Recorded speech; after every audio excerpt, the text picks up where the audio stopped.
Graça e paz, meu amado, minha amada, da parte do Senhor Jesus sobre a sua vida, sobre a vida de cada um dos seus familiares. Espero nesse tempo encontrar você aí desfrutando, né, do amor de Deus, da graça de Deus com sua família, sabendo, né, como diz o apóstolo Paulo, que todas as coisas cooperam para o bem daqueles que amam a Deus. Eu quero, nesse tempo aqui tão precioso que nós temos, né, aproveitar a oportunidade para compartilhar aqui um texto vindo, né, da parte do apóstolo João, primeira epístola de João, ou primeira carta de João, capítulo de número 5, verso de número 14. Vai dizer assim: e esta é a confiança que temos para com Ele, que se pedimos alguma coisa segundo a sua vontade, Ele nos ouve. E se sabemos que Ele nos ouve quanto ao que lhe pedimos, podemos estar certos de que obtemos, né, os pedidos que lhes temos feito.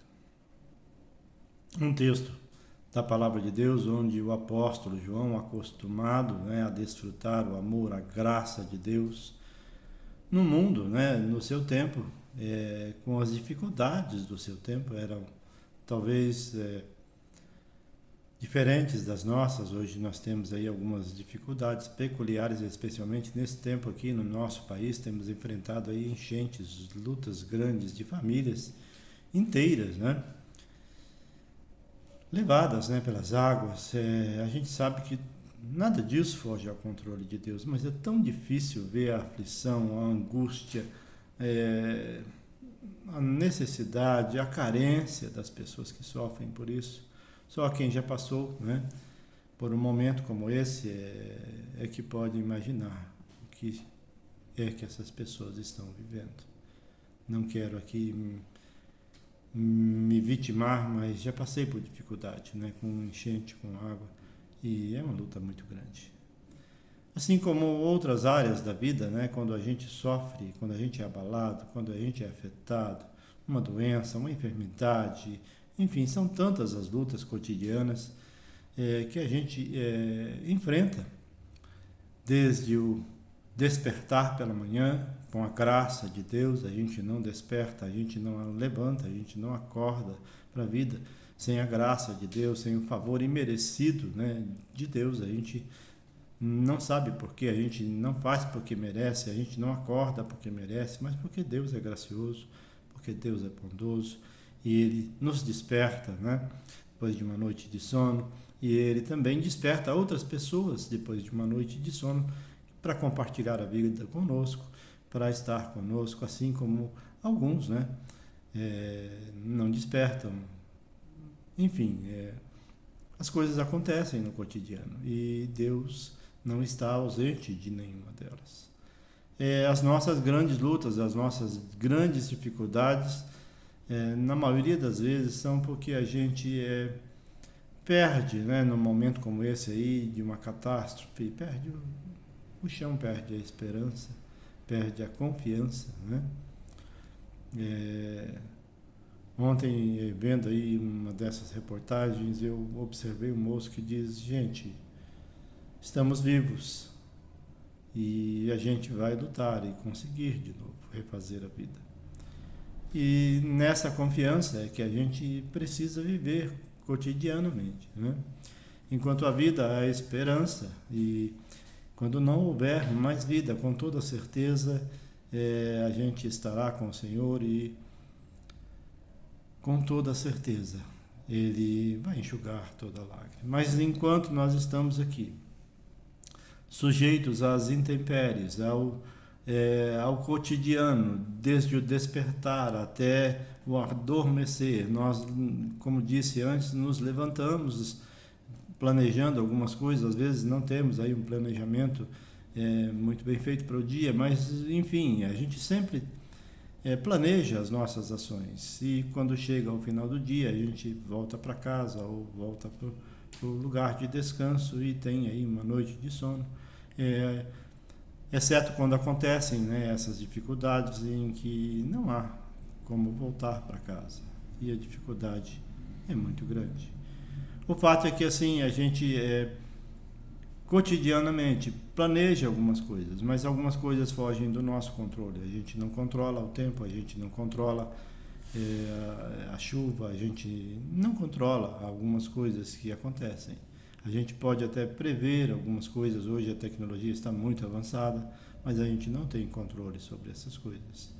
E mesmo, né, que a gente saiba que a inconsciência ou que a inconsequência de alguns homens, de algumas mulheres, de algumas nações tem provocado mudanças, né, climáticas aí gigantescas que com toda certeza fazem uma diferença. Ainda assim, eu prefiro, gosto, quero crer que Deus tem controle sobre todas essas coisas e pode mudar isso, mesmo com a nossa interferência, seja ela boa ou ruim na natureza. Eu sei que Deus não perde o controle, né? E olhando para isso, a gente precisa estar animado como o apóstolo João, né? Aqui nesse texto ele fala de uma porção de coisas, ele fala de pecado cometido que precisa ser perdoado, ele fala de que a gente é tentado, né, pelo maligno, mas aquele que é nascido de Deus, o maligno não lhe pode tocar, e ele orienta sobre muitas coisas nesse pequeno trecho que nós acabamos de ler, que vai aí a partir do verso 13 do capítulo 5. Mas aqui, mesmo diante de todas essas lutas, de tantas dificuldades, o apóstolo João traz para o meu coração uma esperança, um alento, uma certeza. E essa certeza está no verso de número 14. Diz assim: esta é a confiança que temos para com Ele, que se pedirmos alguma coisa segundo a sua vontade, Ele nos ouve. Então é interessante aí duas palavras que se pode destacar nessa fala desse versículo pequeno, né, que é o verso 14. Ele fala de confiança e de pedido. De confiança e de pedido. Então, por sermos aí filhos de Deus, por termos a certeza de que já estamos aí com grandes, né, chances, eu diria, de alcançar a vida eterna, nós também podemos, né, ter essa confiança, né, ou essa fé direcionada para os pedidos, né? Nós temos certeza, convicção de que Deus vai nos levar para a vida eterna. Mas às vezes a gente tem dificuldade de pedir, a gente pede e a confiança, né, diante de tantas dificuldades acaba sendo abalada. Mas o apóstolo João aqui nos orienta e nos ajuda a entender isso. Ele diz, olha, essa é a confiança que temos para com Ele, o que podemos ter para com Ele.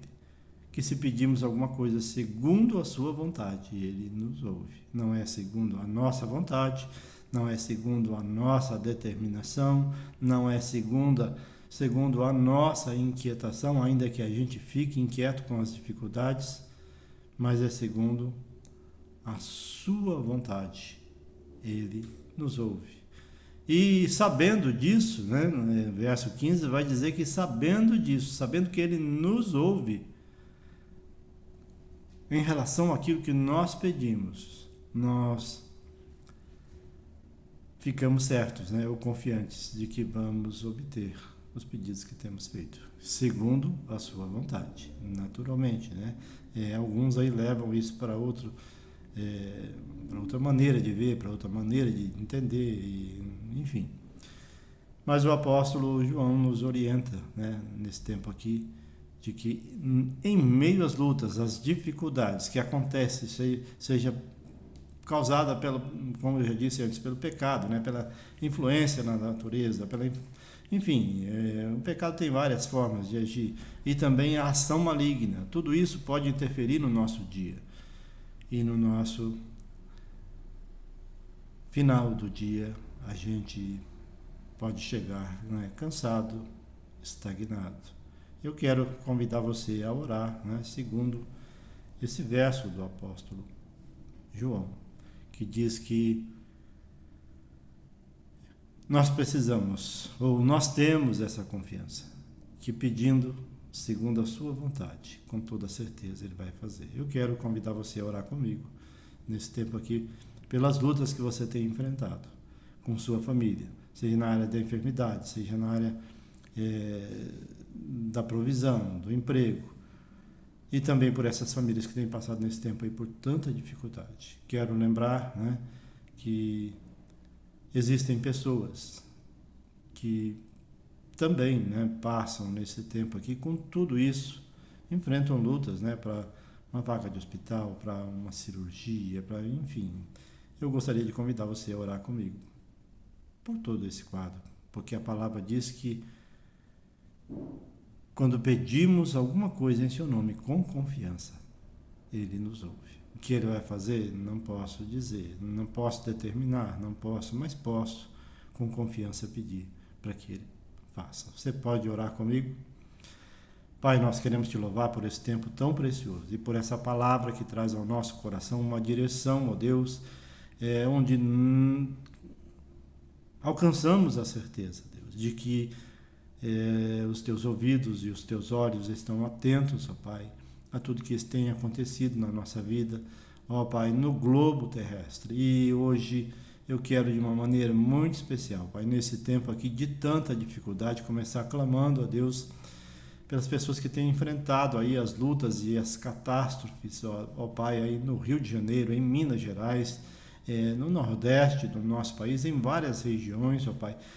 Tem famílias aí sofrendo angústia, sofrendo, ó Deus, com a perda de entes queridos, também sofrendo com necessidade, ó Deus, agora talvez não tenha mais um teto sobre a sua cabeça, agora talvez não tenha mais vestimenta para usar, talvez agora não tenha mais condição, ó Deus, nem mesmo de identificação sobre a sua pessoa, documentos, ó Deus, perdidos, vidas, ó Deus, perdidas, e há tanta dificuldade, ó Pai, que a gente não consegue nem imaginar. Mas o Senhor vê todas essas coisas e a Tua palavra diz que, pedindo com confiança, o Senhor nos ouve, Pai. Eu quero pedir que o Senhor, ó Deus, estenda a Tua mão poderosa sobre a vida de cada uma dessas pessoas que nesse tempo têm enfrentado essa luta, Pai. Com as enchentes, com as dificuldades, com as catástrofes, seja ela, ó Deus, provocada por nós, seja ela, ó Deus, permissão da Tua parte. Ó Pai, tem misericórdia desse povo que tem sofrido. Visita, Senhor, cada um deles, os familiares, traz renovação, ó Deus. Desperta também corações como os da Tua igreja, ó Deus, que tem aí convivido próximo a essas localidades, até mesmo os que estão mais distantes, que tem recurso, condição, ó Deus, para enviar ajuda, ó Deus. Toca Teus filhos, ó Pai. Quero também clamar nesse tempo aqui, ó Deus, por aqueles que têm enfrentado lutas na área da saúde. Visita, Deus, eu te peço, cada um dos Teus filhos, aqueles que têm aí seus entes queridos, ó Pai, talvez enfrentando a luta com a saúde no hospital. Visita, ó Deus, e com a Tua mão poderosa, Pai, direciona todas as coisas, pessoas, médicos, enfermeiros, ó Pai. Também acalma o coração da família, tranquiliza, Senhor, nesse tempo de tanta dificuldade, Pai. Visita, Senhor, eu te peço, a nossa nação, Pai, de uma maneira que só o Senhor pode, ó Deus, e dá à Tua igreja a condição, Deus, de levar um alento, de ser instrumento na Tua mão, como diz a Tua palavra, de ser uma candeia, uma luz, ó Deus, no meio de tanta escuridão, Pai. Abençoa Teus filhos, ó Pai, ouve a nossa oração. A Tua palavra diz que o Senhor ouve a nossa oração, Pai, e confiando nisso, nós clamamos, ó Deus, cessa essa dificuldade, Pai, nesse tempo. Segundo, ó Deus, a Tua vontade, ó Deus. Faz aí, Senhor, uma obra, Deus, na nossa nação, na nossa cidade, Pai, no nosso bairro. Visita-nos, ó Deus, e dá-nos, Senhor, a certeza de que a Tua graça pode nos ajudar a superar todas essas dificuldades, no nome de Jesus. Amém e amém. Deus abençoe grandemente a sua vida e estenda sobre a sua família, sobre a sua casa, a sua mão poderosa, no nome de Jesus. Amém.